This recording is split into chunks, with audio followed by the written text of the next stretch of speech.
So that was a Paradise Garage experience. It was pretty fun. Well, that's what happens when you go there. You never know, because it's like going in someone's personal living room. That's how they ran that club, you know? And I suppose people fall asleep on the sofa in their personal living room. And if it's Larry Levan's personal living room sofa, hey, Larry's fallen asleep. I suppose that just makes sense. In that sense, that's how the club ran. Same as like Clouseau's Loft, you know, but on a bigger scale. I never made it now. You can get away with that type of stuff, Nick. You couldn't get that everywhere. I would have been fired 10 times over for any kind of stuff like that. But he was Larry Levan. It was his club, you know. It was the best club at the time. Well, not to say that also, let's give it up to Bruce Forrest at Better Days, because he was rocking hard the other side of house music. So... Yeah, I mean, you know, I didn't go to them all. I went to a few spots. I mean, maybe it was a year or two later. I probably made it to Zanzibar and Jersey for Tony Humphries, but that might have been a couple of years later. I went to Save the Robots. I went to some hip-hop shows. I went to a sort of Def Jam sleeping bag party at Sylvia's in Harlem, which was quite interesting. That was the first time I'd been in a New York nightery where somebody showed me the gun that was just stuffed into their top of their tracksuit bottoms. This guy was saying, I'll give you a lift home. And he was like, you'll be safe with me, man. Shows me the gun tucked into the... You're all right. You'll be all right. You're all right. I'm good. I'm good. Okay, I'm all right. Yeah, I got it. You weren't used to that coming from England. You guys didn't have that over in England. Still don't, thank God. No, but I'm saying in the sense of how just New York was so, and in those days, it wasn't the Walt Disney Times Square that people see today. Pretty raw, man. Yeah, you got to tell that. I mean, that's a different story. It's a New York. So all of that happened, and then I came back. I mean, this is the trouble with doing this sort of show. I mean, we're talking 30 years worth. I mean, I could sit here for 30 years talking about the last 30 years, but might be a bit of a stretch. You've already got people interested. Don't worry. People are like, yeah. What? So basically, I come back, and then in the following year, I'm working for Easy Street from my dorm room. So I'm a uni student, but I'm also getting sent new promos and stuff like that by Easy Street. So the very first record I signed, I wonder if you remember this record, Lenny, The Funky Ginger Slaughterhouse on Easy Street. Yeah, I do remember it. Okay, cool. So I found that because that was a record made by Simon Law, who was the brother of my friend Joanna Law that I went to university with. And then I sent that to Mike Gusick. I said, hey, I found this record. And he's like, yeah, we'd like to sign that to Easy Street. So that was the first time I signed a record, really. And I was doing that during my last year of uni. So I was going to see record label people going, hey, I've got this new Easy Street stuff. Do you want to sign it? So I'd go and visit Pete Tong or whoever. And they'd be like, how come you're the rep for Easy Street then? Because you're just a kid. You're just a kid. I'm like, yeah, I know, I'm just a kid. But I was working at BLS in the summer in New York, and I got to know the Easy Street guys then. And then they go, how did you get to know how did you get to work at BLS? And then I told them all the stories. So I got to know all these people, and then it got to the summer of 1988. Then, to put the icing on the cake, I went to Ibiza and hung out in Ibiza in the summer of 1988 and had an idea to sell Smiley T-shirts out there because I was at Amnesia and I sat next to a Greek girl who had a hand-painted Smiley shirt. You think Forrest Gump? It keeps happening again and again. Dude, this is a lie now. I'm joking. No. So I'm next to this Greek girl. She's got a hand-painted Smiley shirt in Amnesia. And people keep going up to her going like, oh, wow, your T-shirt's so cool. Where did you get it? She goes, oh, I made it myself. And then I get chatting to Ulysses, who ran the boutique in Amnesia. And I said, hey, there's this Smiley thing. It's quite getting, a bit of a buzz in England. There's a club called Shum, and they've got a Smiley logo. And it's a bit of a thing, and there's this girl and she's a t-shirt and he go, oh, well, I tell you what, Nick, if you want to make some smiley t-shirts, I'll buy the first 25 off you. And what's more, I'll even drive you to the factory where you can get them manufactured and stuff. So then we went there, got the t-shirts manufactured, Ulysses stocked them, they sold out. And so summer of 88, I was DJing in a beach bar, and then every night I'd finish at 1 a.m. in the beach bar, get on my moped, and then I'd go usually to sort of Amnesia or to Koo or some of these other places. And then I had a little book, like, right, delivering another 20 t-shirts, collecting the money from ones that had been sold. So that was summer of 1988. Meanwhile, while he's doing the t-shirts, Shroom, he's talking about the Danny Rampling Club with Jenny is starting to make a lot of noise too. And house music is starting to really start to take its foothold in England. Big time. It is. And I come on right to the there. job. He's living it. You're living within the bubble, mate, right? I come on to the job market as a graduate of whatever I was, maybe just turned 21 years old, with this incredible CV now of like, what? You've been hanging out in Ibiza, you've been in New York, They must have been asking the question, how did you acquire to get all this? Because, when you're looking at it and then you look how young you are. Yeah. It happened to me too. I used to tell people who I knew in those days, they'd be like, you're lying. That's why when I was joking when you said you're lying, the first thing I would hear from get out of here. You didn't do that. And I'm like, oh no. You stop telling people. You stop telling just because you start saying, you know what? You just seem like you're blagging. And you're telling the truth. You're telling the truth, but yet you're in the middle of it all, It isn't quite as simple as sort of one door. There's a classic phrase like one door shuts, another door opens. People talk about that in life. I think it's more like you walk through one door and then you see a whole bunch of other doors. And obviously you might push on one or two of them and they're firmly locked, so that ain't going to happen. But then you push on another one, and then it sort of slightly opens. You either walk through that or you push on another one, that's a little bit open as well. And then you walk through another one, and then there's even more doors. And it's just like all interconnected. So one thing leads to the next, to the next, to the next. And that's been my story in my life, of this endless interconnection of stuff and looping back, like you were saying, Mike Gusick there, we've already touched on that one, lockdown 2020, and I'm working with Mike, bringing new versions of the back catalogue out, and that's doing well.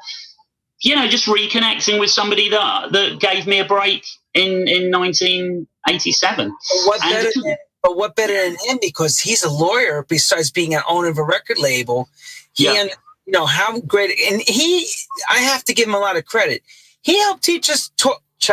He helped taught us a lot. He's still my a generation and a half later, still doing my deals. So sure. So we get it. He's the right guy at the beginning to say, hey, do this. This is how you sign records. So you're in that formative years, as you're picking up all the slang and being, for example, I wanted to ask this question about BLS.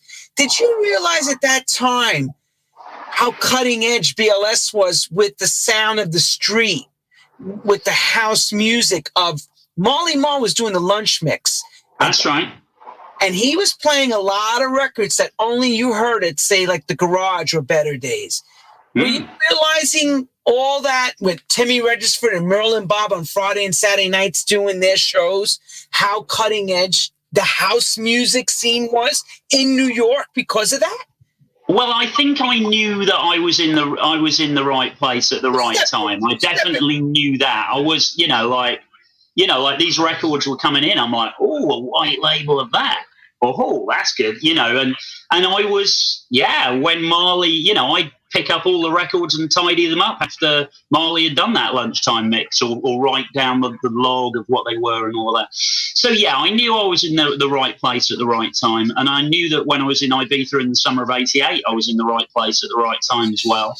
And then, I was very lucky. So as house music exploded, I was there, and, I knew DJs and I was just sort of there. So I got a gig at a independent promotion company, and I started helping out there doing DJ and radio promotion. And then I went to see Tim Palmer at City Beat Records, who was looking for a new club promo person. And I said, hey, I work for this indie company doing club promo called Secret Promotions. But I'm also interested in maybe working at a label at some point, rather than just doing promo. And so Tim said, well, anybody who's working for me doing promo, if you find a great record, I'd be up for you signing it. So I was thinking, wow, that sounds good. And so I got offered the job of club promo at City Beat, which I then went to. And then I guess I made it my business to find some records to sign. And then fairly soon, I signed a record called Numero Uno by Starlight, which was a top 10 pop hit. This is the first record for them you signed, and you got a pop hit already. Well, not the first. I'd signed a couple of records that had done a bit, so I didn't have a smash with my first signing, but it came fairly soon. But again, do we call it luck? Do we call it something else? I mean, I was in the right place at the right time to hear the record, but I'd travelled to this event on the outskirts of London on a Sunday afternoon, and then I heard Danny Rampling play the record, and then I went racing up to the decks to find out what it was, and looked at it, and it said "Fuck Off Nosy" on the label. So I thought, no. So I thought, oh, maybe he's not. Maybe I'm not going to get the full information here. But then I sang it the next day to a record store, to Richard at Craig at Tracks. So wait, hang on, brother. Let me explain. Let me explain it, because people don't know this vinyl generation. This is just that's why I had to laugh. Yeah. Okay, back in the day when we were all vinyl, okay, DJs would like to put white covers over their records because they didn't want you to know what they were playing. It was a selector's thing. So when he went and looked as what they would call train spotting, it said, I don't even want to repeat what it said. It said F off nosy. That's why I cracked it. I didn't mean to laugh, but it was just funny when he said it, because I haven't heard that in so long. But DJs would have their stuff protected. It was a thing because they cherished the music like treasures that they went digging for. So what he did as an A&R person, he was out doing exactly what he was supposed to have meant to do. He was scouting. He's scouting the records, and we lost him for a moment. He was scouting the records and pushing to get the best sounds for the record label. As he was saying before, hopefully he comes back. We lost him for a moment. We should get him back simultaneously as I'm speaking. But check this out. So we recap. He worked at BLS. He's back. Thank God. Okay, Nick. Good thing. Welcome back, Nick. We lost you for a second. Okay, so on the recap, we were saying how fortunate you were pushing to get as an A&R scout to find the best products, and you were pushing your way through no matter what it took. And that means if you sang the song over the phone. Yeah, exactly. That was it. So then we learned that it was Starlight, Numero Uno, signed the record, became a top 10 hit. And then I could shake off a little bit more of the club promotion stuff, and become more of an A&R man, really, kind of signing records. And then I suggested to Tim that we set up a label that was more tapped into the underground at the time, that wasn't trying to have pop hits, that was more about credible underground DJ records. He agreed that was a great idea to set something new up, and that was XL Recordings. And we were off into a new adventure there, Frankie Bones, Tommy Musto, the Looney Tunes EP series, Flowmasters, Energy Dawn, big rave records from Belgium like T99, Cubic 22, Julia Vasquez, funnily enough, earlier on actually in the life of the XL label, and then the big hits really started to come through, and we just had this run of success, SL2 and Liquid, and of course the Prodigy, who were signed before there was a band. In actual fact, it was just Liam came in with a demo tape, played me some good underground music, and fortunately I thought it was the right thing to sign, and then everything else exploded, everything else grew from there. So the band came together, and the touring started to happen, which propelled future hits, and obviously Prodigy have gone on to this unbelievable level of success over the years. Can I ask something about XL? Yeah, go for it.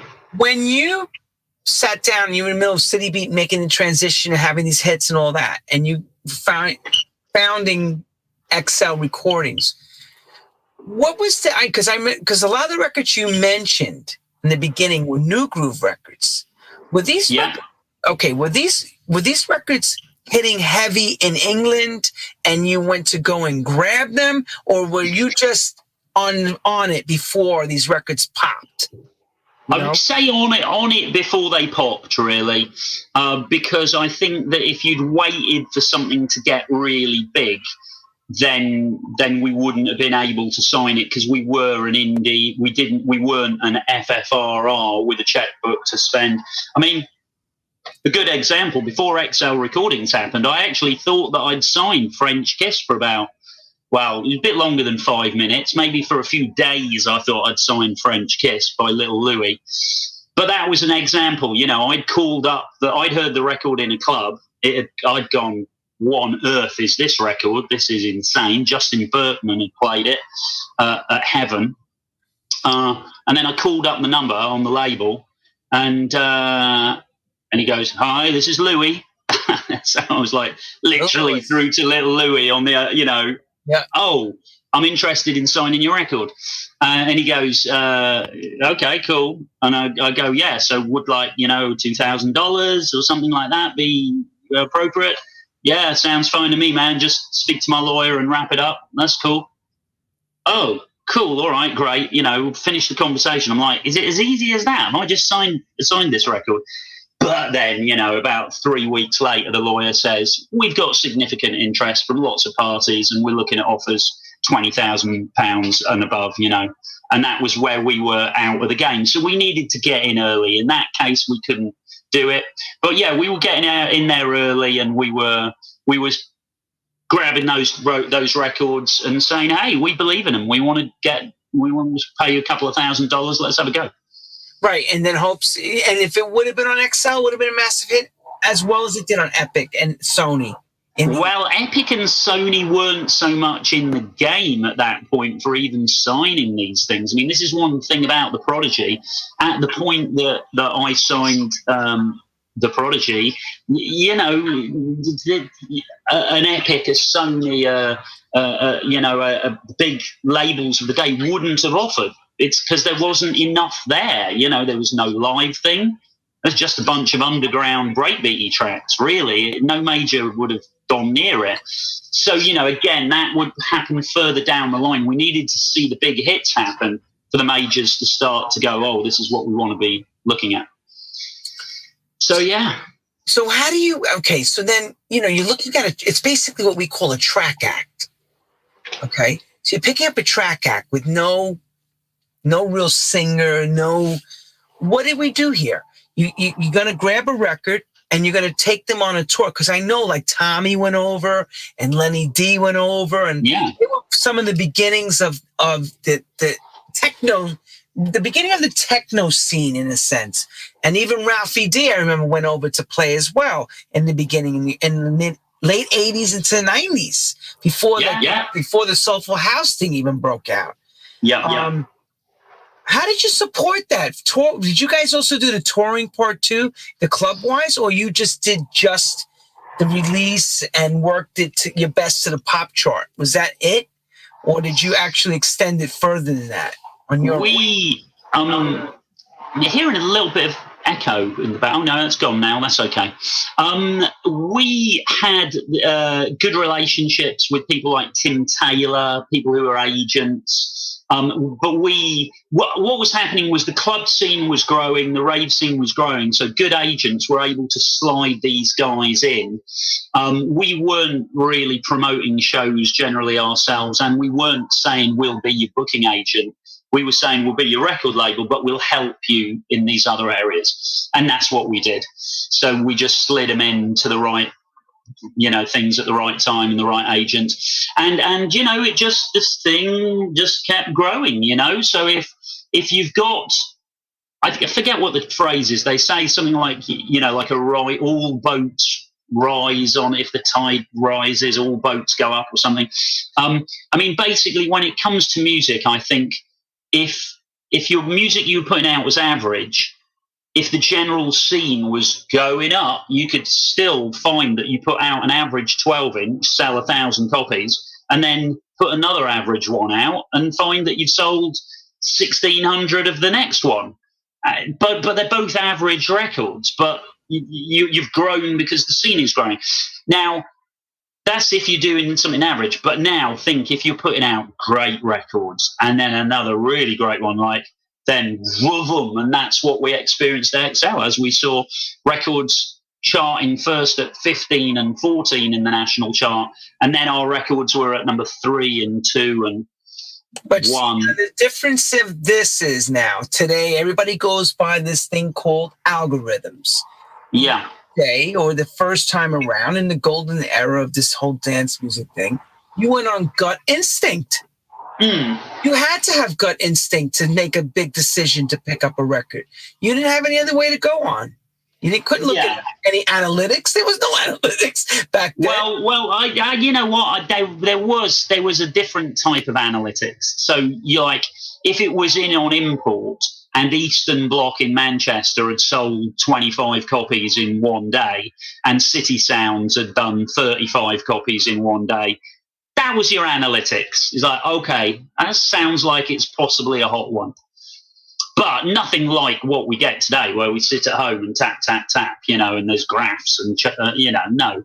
A gut feeling is still an important part of the equation, but now you use data and analytics to help inform those decisions. But when it comes to big artists, big records, there's still somebody somewhere going, yes, I believe in this, or no, I don't.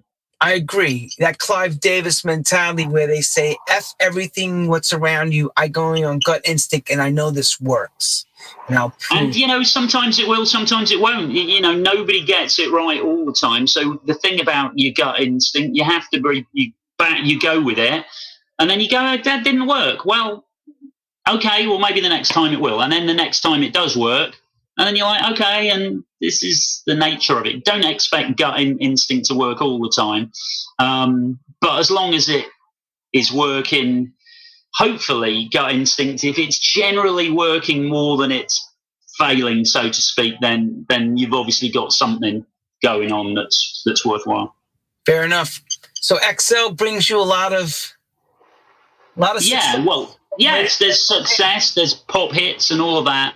And then I get the opportunity to, I get offered the chance to join EMI and set up a dance business for them, which appealed at the time. Obviously, XL was great, but equally, it's an interesting opportunity. I was probably 25 or 26 when EMI said, look, become a director here, hire your team, do whatever you want musically. We're not going to second guess it. If you want to sign rave records, sign rave. You want to sign house. It's not really, we don't even know the difference between these things, but you do. And we don't want another rave label. It's not like we want a load of records that sound like The Prodigy and SL2 necessarily. We just want you to do what you're into and what you think might be successful, and we'd like to have some hits if possible. So that's what we're working towards. And so I decided to go for it, Lenny. And so I set up Positiva. Dave Lambert was my first hire there as my kind of right-hand man.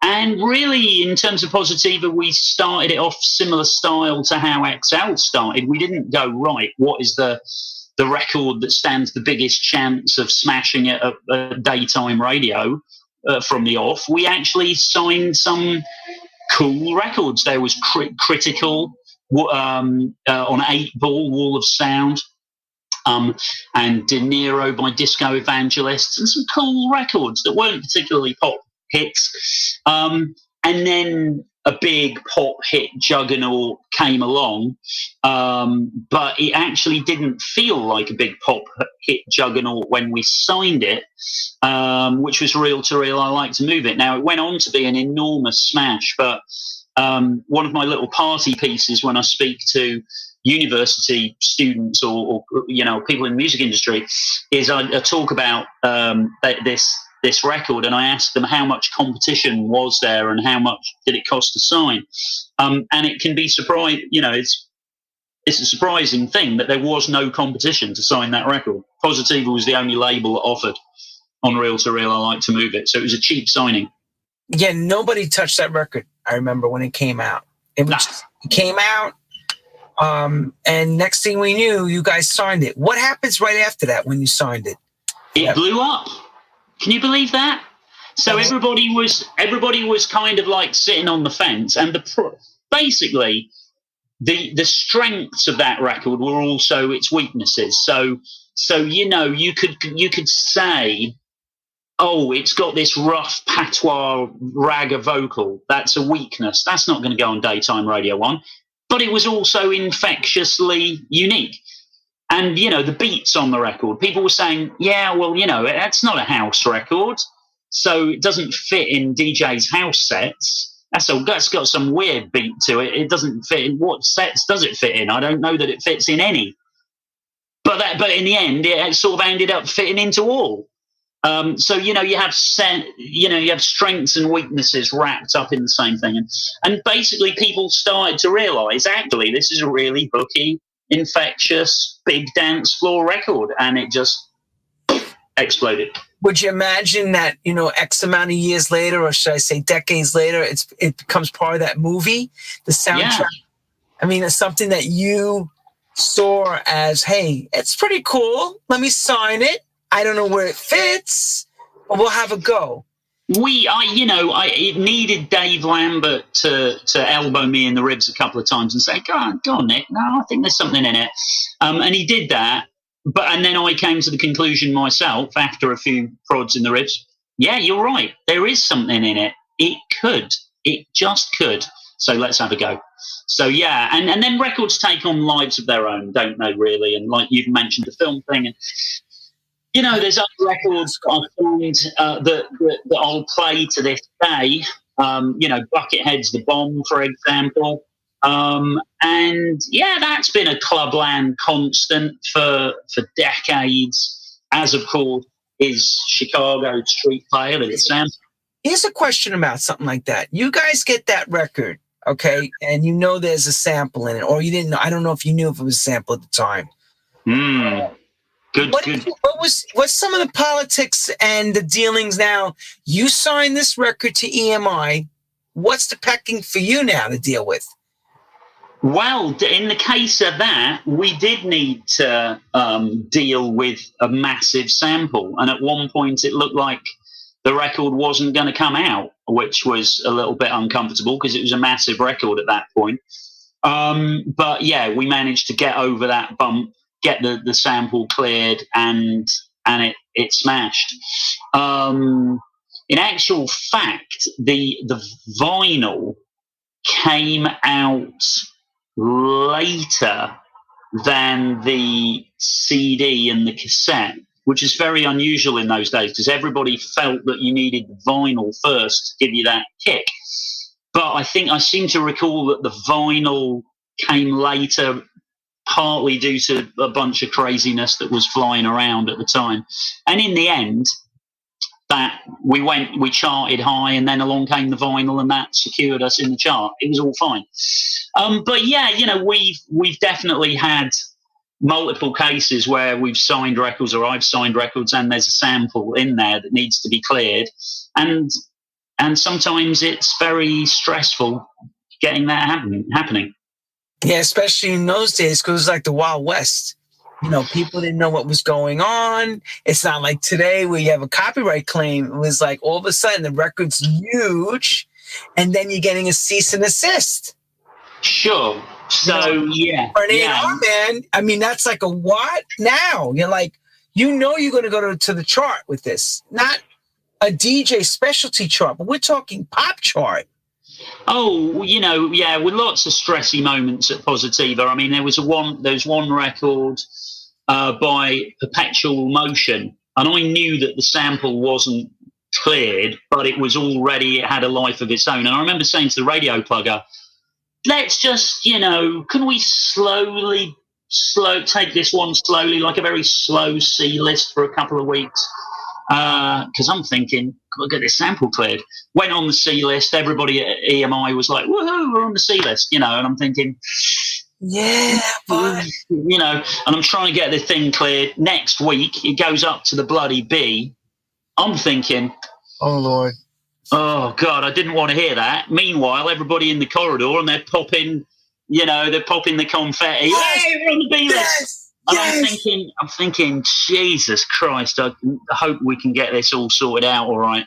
And then it was one of those ones where we did get it sorted, and it just literally, it came through the clearance came through the fax machine, kind of like, and it was like literally like that, waiting in the, yes, it is, we agree to these terms. And then it was like, yes, press up the CDs, press up the vinyl, go, it's fine, go, yeah, it's all fine. Yeah, but oh my word. But this industry puts people through the ringer, and circumstances put people through the ringer. All kinds of crazy stuff happens in this industry, as you know, stressful, brinksmanshipy stuff. But it's all part of the game, isn't it, Lenny? Brother, but do you realize how groundbreaking you were at that time? I'm going to say it to you, how groundbreaking you were, taking these underground New York house records and throwing them in the EMI system, and then Radio 1 and this and that, and making people who were just neighborhood stars or, underground DJs become huge pop acts. Come on. Yeah, I mean, wow. Hey, well done. Well, thank you. That's very kind of you. Look, That's true, but it's an architect. That's a true engineering architect. You are taking the shirt chance, basically off your back, to sign a record from America or Italy or whatever, not knowing if it's guaranteed. Yeah, you're going on. Maybe they're selling well at Black Vinyl and all these great stores and stuff like that. Black Market and all these shops are working a record, and you're getting the ear on the street. But you still had to, you're dealing with corporate. Talk about that for a second. What's that stress like? You're dealing with corporate individuals that don't get what we do. You do because you lived it. At the same time, you have to be the bridge in between dealing with the tight-collared corporate side and you having to be super street cool and keeping everybody. There were definitely moments where I would need to camp outside the CEO's office and say, we just have to do this. We just have to do it. And they would maybe say, well, we don't generally do this at EMI, and then I'd say, and you don't generally have hit dance records either, do you? And that's why I'm here. So shall we generally start to do this now and generally start to have some hit records from dance music? And that's what happened. And it was like, okay, let's, we'll be more flexible on the term, on the territory. And so it goes on. So, but, there's all kinds of people in the mix of success. And so, there's managers, there's record label people, there's, pluggers, promoters, artists themselves, of course, absolutely so important, but the success has many fathers and mothers too, and a lot of people contribute to hit records generally, Lenny. 100%. But remember, we're talking to you. So yes, you have your minions all around you. We have all the A-listing people that help you keep that machine running. But at the end of the day, you could be sacked for the wrong reason, for the wrong. Oh, sure. Yeah, I hope we didn't sack him. Push big decisions wrong, then, or you go cold for an extended period. If you're the guy that just hasn't had a hit for 18 months, people start to sweat a bit and go, "Ooh, fucking need a hit, man, need a hit." But look, you ride through. You have to be accepting, and as a manager, you're going to get fired sometimes by artists that you'll take under your wing and you'll develop them to a certain level, and then they'll maybe think, oh, that the grass is greener over there, and that and they'll say, hey, I'm off. So that's part of the game. How it happens to every manager, however good the manager is. You know what I mean? You look at some massive pop stars, and they they've fired a bunch of managers over the years and moved to the next one and moved to the next one after that.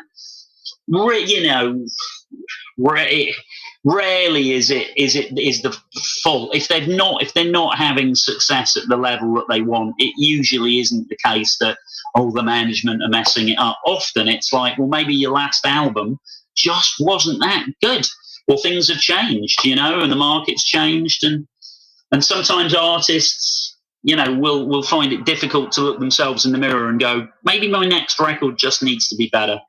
So how long is your tenure at Positiva? When does that officially go to? Yeah, so that kind of, I choose to start a joint venture business with Ministry of Sound and an external investor I was around about 99, so that was incentive.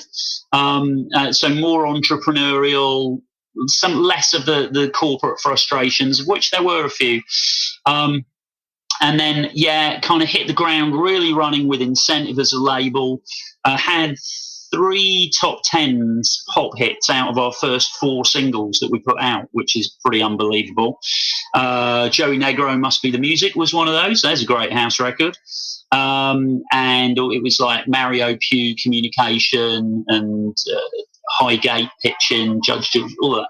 So then another phase happens. Incentive, lots of hits there, more trance records, some pop dance like Cascada, had top 10 single with that, all of that, and then kind of things started to change a bit there. It became a bit more difficult, a bit more of a struggle, morphed a little bit more into artist management, a bit of music publishing, reconnected then with The Prodigy, A&R'd what became the Invaders Must Die album, which did, I think, 1.4 million albums, and was an incredible return to form.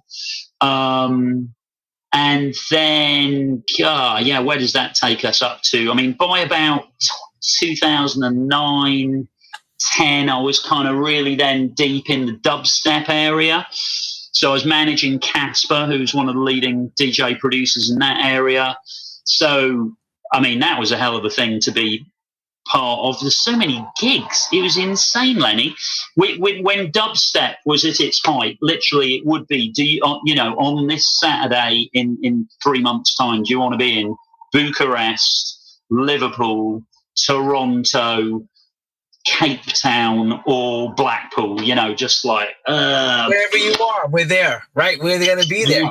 Unfortunately, we weren't able to be in all of those places on the same night, but we would then, we did all sorts of stuff. Went to Kazakhstan.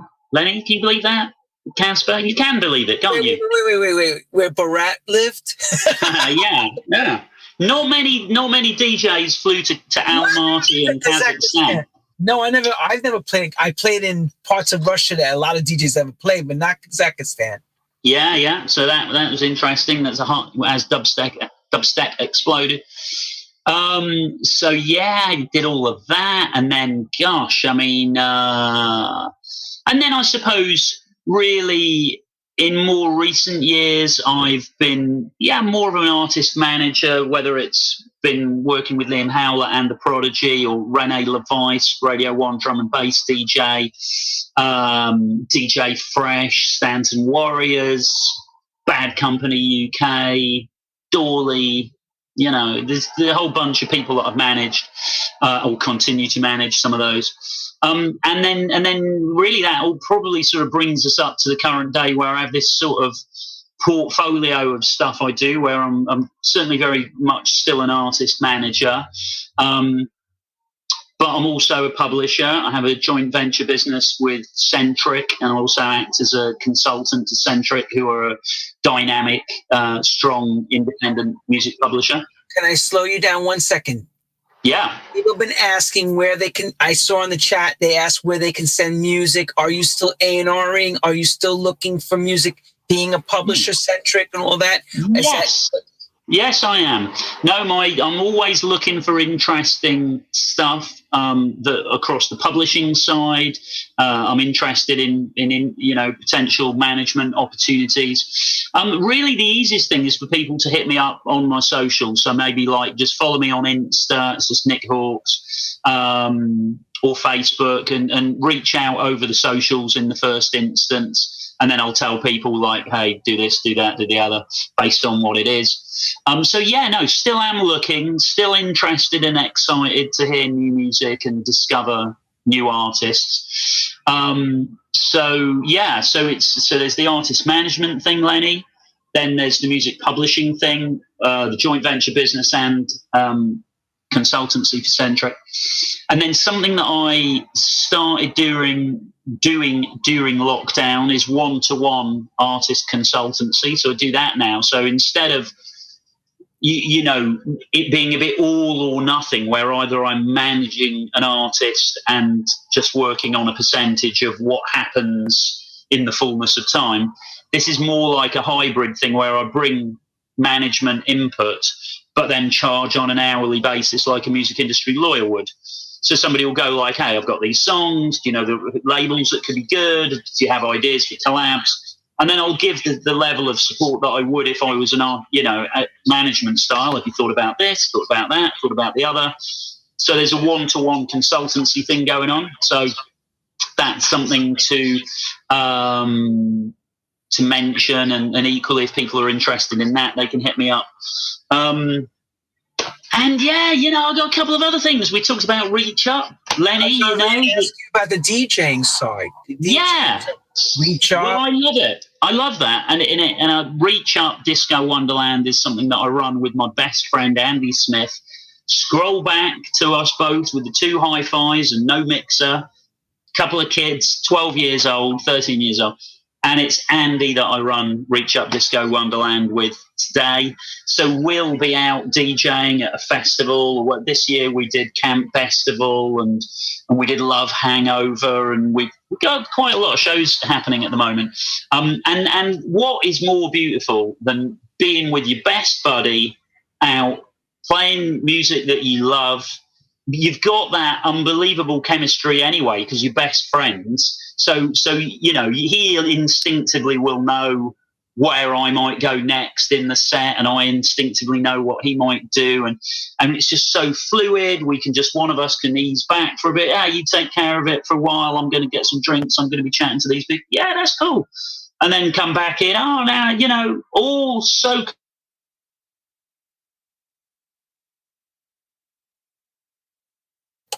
And.com. There's a bunch of information there. And Reach Up Disco Wonderland is also on Nick, Insta.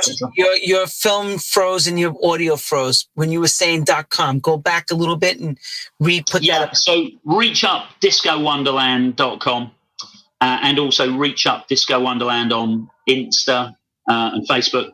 So I love doing that. And so DJing out with that is an important thing for me these days, as is continuing to make some productions and some remixes as Nick Reach Up, although I've kind of slowed down on the output on that over the last.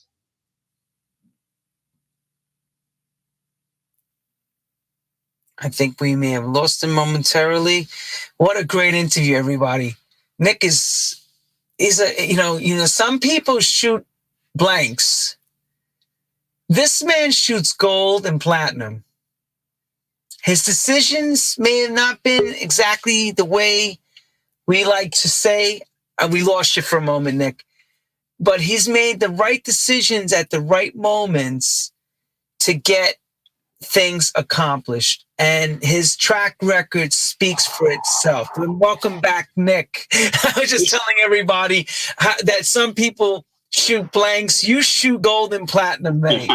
So yeah, it feels like the internet's maybe creaking under the strain of the sweltering London day. But basically, you got it there. You got the reach up stuff that I do, the publishing stuff, the consultancy stuff, and then also, if people are interested in hearing some amazing conversations, Trailblazers, Electronic Pioneers podcast series I do as well.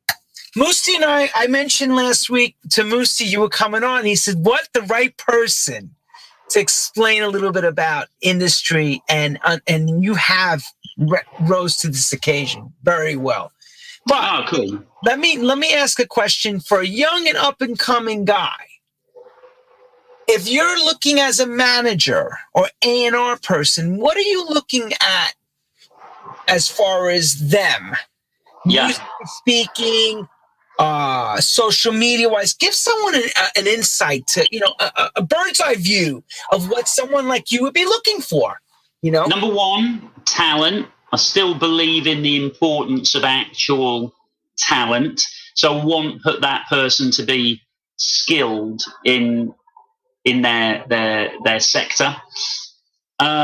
Secondly, I'm looking for work ethic, because you need both. You need that application, that ability to put the hours in and push things forward, as well as the talent. And I'm looking for momentum, really. So I'm looking for people who are making stuff happen. So if I were to give just one piece of advice to an emerging artist, it's create your own momentum. Get some momentum going. Don't just be there thinking, hey, once I've got a manager, it will be fine, or once I've signed to a label, it will be fine. No, it won't. You got to create momentum now. And when you sign to a record label or a manager, you need to keep creating momentum then. So it's a combination of these things. The ideal artist for me to work with is one who I feel is going to be really successful, whether or not I'm involved.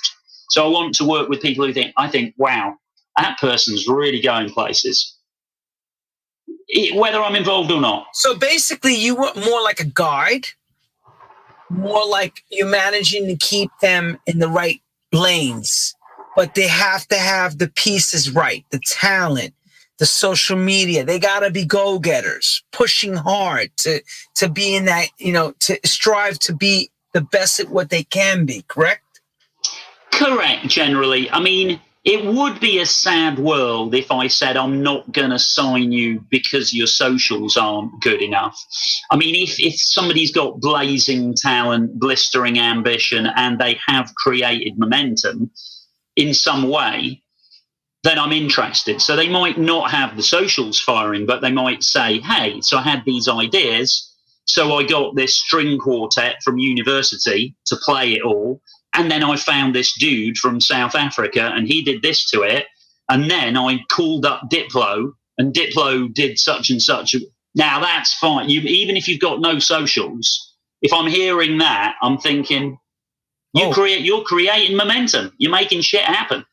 But obviously, socials is one way that it tends to show itself these days. But yes, I'm looking for those things: talent, work rate, momentum. And I want to like the person as well. I don't want to deal with arseholes. I don't want to deal with people who make me feel reluctant to have a conversation with them. I want to deal with people who I've had a conversation with, and I think, yeah, it was an enjoyable conversation. That was good.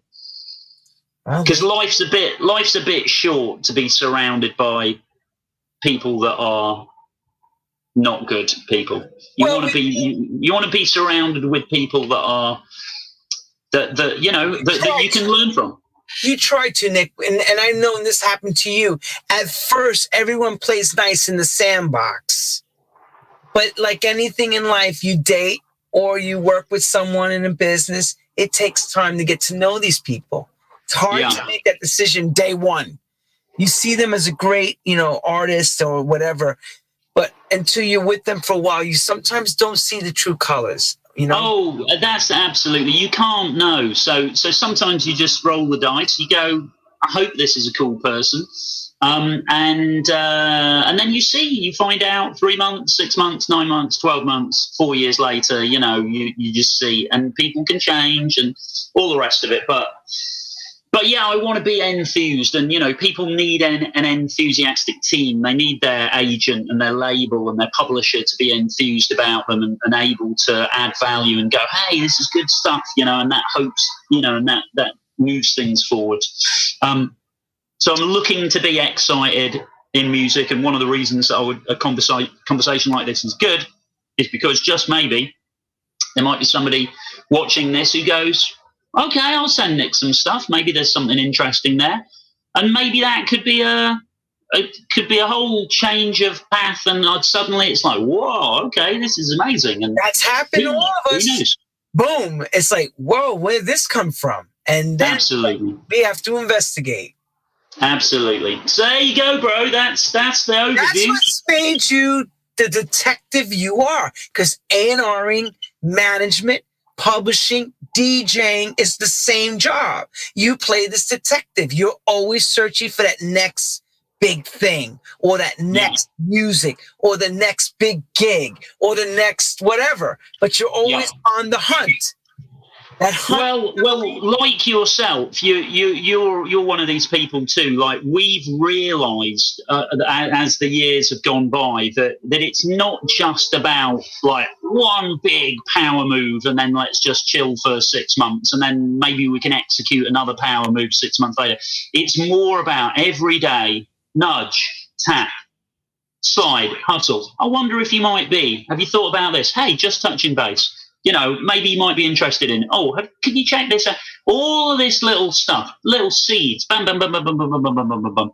And then some of them can turn into something big and some of them won't. But you do need to be endlessly pushing forward, really. Correct. That's about the size of it. Correct. And you just actually mentioned the generation of today, because of the internet and the things flashing, constantly changing, has made us all had to adapt to within a second, make changes, adjust ourselves. It's nuts. It's a different world we live in now. The 6 months and sitting back, that's the old school way. You do some deals, everything is nice, you have some dinners, you relax, you got yourself locked in your position, you're comfortable. It's not the same. It's not. Nah, so it is about keeping it moving forwards, and you never know where these incredible opportunities might lie. There might be one right here now in this environment that we've got going on, or there may not, or it might be tomorrow, or it might be in 6 months' time, and that's just the nature of it. So hence, like I said, the plan is keep doing my thing, keep engaging, keep discussing, keep learning, and then hopefully interesting things will continue to happen, Lenny. But we need you to still be there because you are an OG. Well, I hope I'm still going to be here for a while. Yeah, let's hope so. You're not going nowhere, bro. You're going to be right there doing what you do, making the right records, signing the right records, getting the right people in the right rooms to write together. This is your forte. Yeah, well, I love it still. I love it, man. I do love it, and it's been a lovely journey, and I got to thank you for allowing me to share some aspects of it today. It's been an enjoyable conversation, man. We appreciate it because it's also insightful to what went on behind the scenes. People have no idea; they just dance to the records or they just play. Yeah. They don't really understand what the politics of there's plenty of stories behind the scenes. And I enjoy watching your show because, of course, I learn equally all of these crazy things of stuff that I never knew. Still learning. We all about, about different people the person who did that, and then that was supposed to be the record for so-and-so, but that person just didn't show up that day, and then it became what? And then it was number one all over the world. Like, okay, it's endless stories. So you keep documenting them, and I'll I'll keep learning and documenting them in my own way as well, probably too, hopefully. Watch Nick with his DJing. Nick's a bad mother. All right, well, turntable. Thank you, mate. We have fun. We always have fun. Nick said, bother him. Tap on his social media door. Go tick, tick, tick, tick, tick, and say, but be nice to him when you send the music. Send it in a very nice way, right? And also, like Roger Sanchez said, don't forget, make sure on your MP3 you put your name on the record. That would be useful. There's so many hit records were thrown away because nobody knew who to contact. That's unbelievable. Hard. That's unbelievable. Yeah, could you imagine they forget to write? Because we all do this. We download. We put them in a folder, correct? And then weeks later, we're just going through records or just catching up. And we're like, the name of the record, we have no idea where it came from. We have no idea who it is. And now it's like, well, who do we contact? I know. And then it's like the biggest record that you're playing out in the clubs. And you're thinking, I wish I knew what the fuck this was, but that's the word. That's how it rolls. So don't forget, you're sending music to Nick or me. Put your name on the MP3 or the file. That'd be very helpful. All right. Thank you, Nick. Thank you. We're eternally grateful to you, bro. I'm going to announce this right now. Check this out. This man never does interviews, but look who we pulling out for a special Sunday True House Stories. Danny Tenaglia.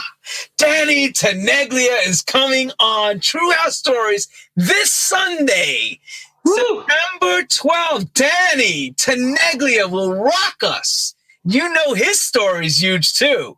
Danny's got huge stories with Twisted Records and Tribal America. God, I mean, you remember Tribal America? Woo! Very well. Danny Tenaglia and Junior Vasquez, the war between them, the sound.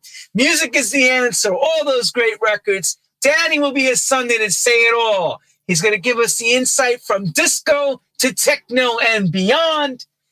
Once again, thank you, all of you, for tuning into True House Stories. Thank you, Nick Hawkes, for being you and doing what you do. Thank you, Lenny, man. Thank you. And we will be tapping at your door all the time. All right. Well, I look forward to speaking to you again soon, bro. And thanks to everybody who's been kind enough to check this out for the last 90 minutes or so.